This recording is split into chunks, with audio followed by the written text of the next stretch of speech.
లక్ష్మి లక్ష్మి చీకట్లో కూర్చున్నావా?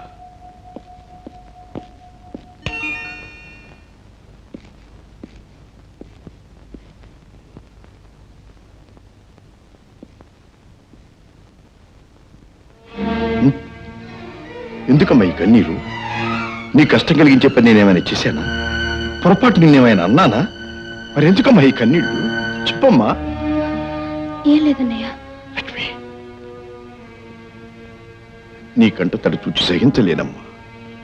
1000 విచ్చుకొత్తుల పుట్లైనా భరించగలను కానీ నీ ఒక్క కన్నీటి పుట్టుకి కరిగిపోతానమ్మా. చెప్పమ్మా, నీ బాధ ఏమిటమ్మా? దానికి కారకులు ఎవరమ్మా? చెప్పమ్మా, చెప్పమ్మా, చెప్పు. అన్నయ్య, అమ్మా తాత అని నువ్వు నేర్పితే నేర్చుకున్నదాన్ని.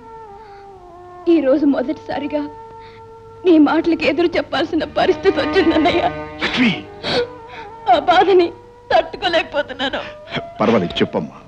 చాలా రోజులుగా ఈ విషయం నీతో చెప్పాలనుకుంటూనే భయపడి ఆగిపోతున్నానన్నయ్య. నాకు తల్లివి, తండ్రివి, గురువువి, దైవానివి నువ్వే. నన్ను కంటి పాపలా, చంటి పాపలా చూసుకున్నా నిన్ను బాధపడుతున్నందుకు క్షమించన్నయ్యా. ఏమిటమ్మా అది? చెప్పమ్మా. అది చెప్పు. అది చెప్పమ్మా. నువ్వు కుదిర్చిన ఈ సంబంధం నాకిష్టం లేదన్నయ్య. నేను ఒక వ్యక్తికి మనసిచ్చాను. ఎవరమ్మా అతను? Murali, the taxi driver. అవును, అంతస్తులో తేడా ఉన్నా నేనెంతో అభిమానించే వ్యక్తి అన్నయ్య ఆయన. అమ్మా, అంతస్తన్నది ఒక సమస్యే కాదమ్మా. ఒక ప్రేమ దంటను 100 మైళ్ళు నడిపించేవి అంతస్తులు కావమ్మా, ఆంతర్యాలు.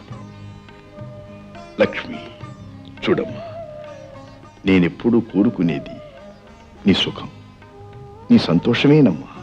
అలాగే ఆ సంబంధమే ఖాయం చేస్తాను.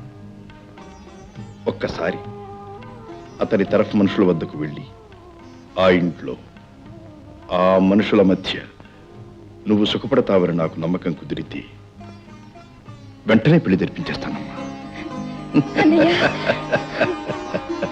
లక్ష్మి, దాహం తీసుకుంటారా? కాఫీ తీసుకుంటారా? పోనీ మధ్య తీసుకురానా? మీకేం శ్రమక్కర్లేదు, నాకేం వద్దు.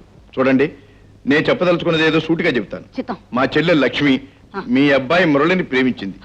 మీరు అంగీకరిస్తే వెంటనే వివాహానికి ముహూర్తం పెట్టిస్తాను. ఎంత మాట, ఎంత మాట!